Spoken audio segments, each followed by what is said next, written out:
Петровна. Мам, можно я свожу Джой к нам домой? Все, можете идти. Только с Элизой и Ральфом, пожалуйста. Где ваши сестры? Не могу найти девочек. Я весь дом осмотрела, не нашла. Сәлем құрметті көрермендер. Сіздерге Тұтқындар фильміне қысқа шолу ұсынамыз. Пенсильваниядағы шағын қалада алғыс айту күніне орай екі көрші Довер мен Берчс отбасылары бір үйге жиналады. Бұл отбасылар өте тату, ал олардың кіші қыздары Анна мен Джой жиі бірге уақыт өткізеді. Мереке алдында балалар далаға серуендеуге шығады. Олар бір фургонның жанына барады. Анна фургонның баспалдағы мен төбесіне көтерілгісі келеді, бірақ үлкен ағасы Ральф оған бұл ойдан бас тартуға кеңес береді. Осы сәтте фургон ішінен бір әуеннің дауысы естіледі, бірақ үлкен ағасы фургон иесіне кедергі жасамауды айтады. Кешкі ас кезінде қыздар өздерінің сүйікті әнін айтып көңіл көтереді.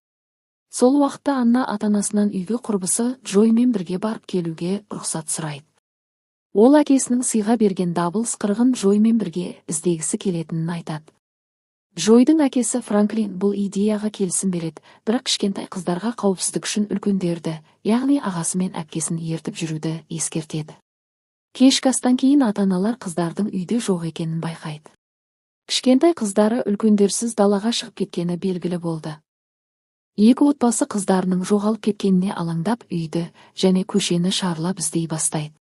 Осы кезде Ральф әкесіне жақын маңдағы көшенің бойында күдікті фургонды көргенін айтады. Олар бұл ақпаратты дереу полицияға жеткізеді. Істі болашағы зор жас детектив Локи қолға алады. Оның тәжірибесінде бірде-бір шешілмеген іс болмаған. Локи мен әріптестері күдікті фургонды жанармай құю станциясының жанынан табады. Фургонның жүргізушісі полицияны көріп қаша жөнеледі. Бірақ көп ұзамай фургон ағашқа соғылады. Жүргізуші Алекс Джонс есімді ер адам ұсталады. Локи оны тергеп жауап алуға тырысады. Алайда Алекстің ақыл-ой деңгейі 10 жасар баланыкіндей болғандықтан ол нақты ештеңе түсіндіре алмайды. Оның тек жалғыз әпкесі бар екенін және ол сол жақта тұратынын айтады. Фургонды толық тексергенде ішінде балалардың ешқандай ізі табылмайды. Соған қарамастан, штаттың жарты полиция қызметкерлері күндіз-түні жоғалған қыздарды іздеуді жалғастырады. Детектив Алекстің әпкесінің үйіне келеді. Әпкесі Холли оның 6 жасында ата-анасынан айырылып, олар жол апатынан қайтыс болғанын айтады. Кейін оған ата-анасы ретінде қамқор болған. Холлидің күйеуі жоғалып кеткеннен кейін, ол жалғыз өзі өмір сүріп келген. Ол детективке Алекстің зиянсыз екенін дәлелдеуге тырысады. Бірнеше уақыттан соң детектив жоғалған қыздардың екі отбасының да үйлеріне барады. Ол Алекстің ақыл-ой деңгейі 10 жасар балаға сәйкес келетінін және оның кінәсіздігі детектор арқылы тексерілгенін қайғырып отырған ата-аналарға түсіндіреді. Келлер Локидің тергеу әдісіне сенбейді. Ол Алексті кінәлі деп есептейді және қашуға тырысқандықтан оның кінәсі дәлелденді деп ойлайды. Бірақ Локи оған күдіктіден айғақ табылмағасын ертең оны босататынын жеткізеді. Келлер күдікті Алекспен полиция бөлімшесінде кездесіп қалады. Ол күдіктіден жоғалып кеткен қызының қайда екенін айтуды талап етеді. Жігіт Келлерге үрейлене қарап кенеттен, ол мен кеткенде олар жылап қалды деп жаймен айтады. Бұл сөздер Келлердің күдігін одан сайын күшейтеді, бірақ детектив жігіттің кінәлі екеніне толық сенімді емес. Локи бұл іс бойынша жұмыс істеп, барлық күдіктілерді зерттеуге кіріседі. Ауданның қылмыстық тізімінде кәмелетке толмағандарға қарсы қылмыс жасаған ер адамдардың бірі Дэн есімді бұрын сотталған адам болып шығады. Локи оның үйіне келгенде, мас күйінде ес-түссіз жатқан Дэнді көреді. Осыны пайдаланып, Локи үйді тінтуге және дәлелдер іздеуге кіріседі. Ол Дэннің үйін тексеру барысында жертөлеге жасырын өтетін жолды көреді. Ол жерден лабиринт түріндегі амулетпен белгісіз біреудің шіріген мәйітін табады. Оны тұтқындап бөлімшеге алып келеді. Олар діни қызметкерден жауап алады. Ол жертөледегі шіріп өлген адам балаларды ұрлап өлтіргенін және мұны мақтан тұтатынын, бұл оның құдаймен соғыс екенін жеткізеді. Кейін Локи ескі істерді зерттеп, 26 жыл бұрын жоғалып кеткен 6 жасар Барри туралы мәлімет іздейді. Ол Барридің анасынан сұрағанда, баласының сол күйі табылмағанын күрсініп айтып береді. Келлер полицейлерден үмітін үзіп, жоғалған қызын өзі іздеп табуға кіріседі. Әкесі ұлына үйде анасының қасында қалуды тапсырады. Кешкілік Келлер Алекс тұрған үйге барады. Ол Алекстің сыртынан бақылап, қызы Аннаның жақсы көретін әнін айтып кетіп бара жатыр. Оны естіген келлер оны ұстап өзінің ескі үйіне апарады. Ол Алексті азаптау арқылы шындықты айтуға мәжбүрлемек болады. Досы Франклин бұл әрекетін тоқтатуға шақырғанымен, келлер басқа жол жоқ деп шешіп, Алексқа күш көрсетуді жалғастырады. Алайда Алекс азапқа шыдап үндемейді. Бұл жағдайдан кейін қала тұрғындары жоғалған қыздардың ата-анасын қолдау үшін мемориалға ойыншықтар мен шамдар әкеледі. Локи адамдардың арасынан күдікті адамды байқап, соңынан ілеседі.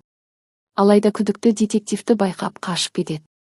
Локи күдікті адамның түрін есіне сақтап алды. Кейінірек таңғы жаңалықтарда күдікті адамның бейнесін көрсетеді. Кейін балалар дүкенінде жұмыс істейтін сатушы қыз полиция бөліміне хабарласып, жаңалықтан көрсеткен күдіктінің жиі келетінін және балалар киімін сатып алатынын айтады. Осы кезде келлер су орнатып, фанераны қабырғаға бекітеді. Келлер Алексқа азап көрсетеді, оның үстіне қайнап тұрған су мен мұздай суды алма-кезек ағызады. Бірақ Алекс қатты ауырсынса да үндемейді. Кенеттен келлер ескі үйдің маңынан көліктің шыққан даусын естиді. Ол Алексқа даусын шығармауды бұйырып төменге түседі. Ол Локидің келгенін біліп, мас адам сияқты кейіп танытып, ұйықтағандай болады. Осы уақытта Локи үйді тексеруге шешім қабылдайды. Сол сәтте Локиға балалар дүкенінің сатушысы звондайды. Дүкенге күдікті адамның келгенін және детективке оның көлігінің нөмерін жазып алуды айтады. Детектив Локи күдіктінің көлік нөмірі арқылы оның мекен-жайын анықтап, үйіне барады. Үй иесі Боб Тейлор детективті кіргізбеуге тырысады, бірақ Локи оны жерге құлатып, кісен салып тұтқындайды. Үйді тінту кезінде қабырғалардан лабиринт сызбаларын және бір бөлменің үлкен қораптарға толы екенін көреді. Қораптарды ашқанда тірі жыландар мен қан дағы бар балалар киімдері табылды. Локи бұл киімдерді тексеру үшін бөлімшеге алып келеді.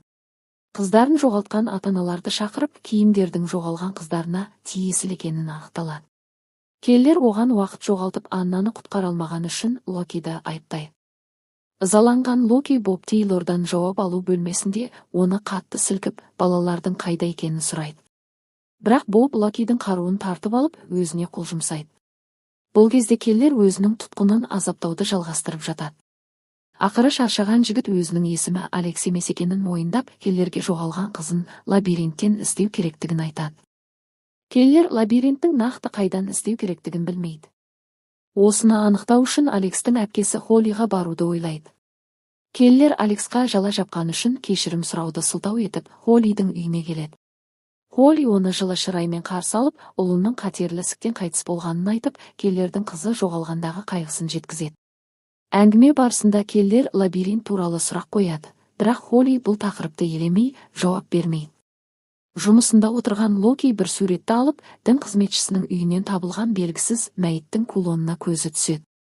Ол оның Боб Тейлордың қағазға салған суретімен салыстырып ұқсастығын байқайды. Осыған байланысты ол дереу Боб Тейлордың үйіне қарай барады. Ол жерде жұмыс істейтін криминалистердің бірі бала киіміндегі қанды зерттегенде оның шошқа қаны екені анықталады. Бобтың үйінен көрінбейтін адам атты кітап табылады. Боб бұл кітапқа қатты қызығып, оның ішіндегі лабиринт суретін көшіріп салған. Алайда детектив Локи бұл жай ғана қызығушылық емес екенін түсінеді. Бірақ Боб жоғалған қыздардың киімін қайдан алынғанын нақты түсіне алмады. Локи тергеуді жалғастыра отырып келлердің үйіне барады. Сол жерде терезе астындағы бұталардың арасынан қыздың шұлығын байқап қалады. Осы деректерді саралай келе, Бобтың бала ұрланған үйлерге жасырын кіріп, қыздардың киімдерін ұрлап жүргенін анықтайды. Кейін Грейс есімді әйел Аннаның анасына қоңырау шалып, Джой есімді қызды орманнан тауып алғанын хабарлайды. Келлер дереу ауруханаға барып, Джойдан оның қызы Аннаның қайда екенін сұрайды. Джой есін жиып, келлерге қызы Холлидің үйінде екенін және олардың ауыздарын жауып, қамауда ұстағанын айтады. Келлер бұл ақпаратты біліп, Холлидің үйіне баруға асығады. Осы уақытта Локи да келлердің ескі үйіне барып, ол Алексті сол жерде жасырын ұстап, қинап жауап алғаны анықталды. Келлер Холлиге екінші рет келеді. Ол бүкіл балаларды ұрлаушы және ұйымдастырушы екенін білді. Холли келлерді қарумен ұстап тұрып, оны есірткі ерітіндісін ішуге мәжбүр етеді. Содан кейін мұның бәрін не үшін жасағанын түсіндіреді. күйзеліске ұшыраған Холли ұлы қайтыс болғаннан кейін өзі сенімін жоғалтқан Құдайға сенбейтінін айтады. Сосын Алекс Холлидің жиені емес, көп жыл бұрын күйеуі екеуі ұрлап кеткен балалардың бірі дейді. Осыдан кейін Холли келлердің аяғынан атып, және ұрланған балаларды ұстайтын үйінің жанында қазылған шұңқырға түсуді талап етеді. Келлер шұңқырдан қызының ысқырығын табады. Бір кезде Локи Холлиге Алекс жиені табылғаны туралы хабарды жеткізу үшін оның үйіне келеді. Үйге кірген олдың қызметкерінің жертөлесінде өлген адам Холлидің күйеуі екенін түсінді. Сол жерде келлердің қызы Аннаны көреді, оған Холли дәрі енгізіп отыр. Соған қарамастан Локи Холлиді жеңіп Аннаны құтқарады. Ауруханада екеуі де сауығып келеді. Кейін келлердің жоғалып кетуімен аяқталады. Фильмнің соңғы көрінісінде Локи Холлидің үйінің маңайында тұрып, келлердің қызы Анна жоғалтқан ысқырықтың дыбысын естиді. Бұл келлердің әлі тірі екенін меңзейді. Қысқа кино шолу ұнаса тіркелуді және пікір қалдыруды ұмытпаңыз.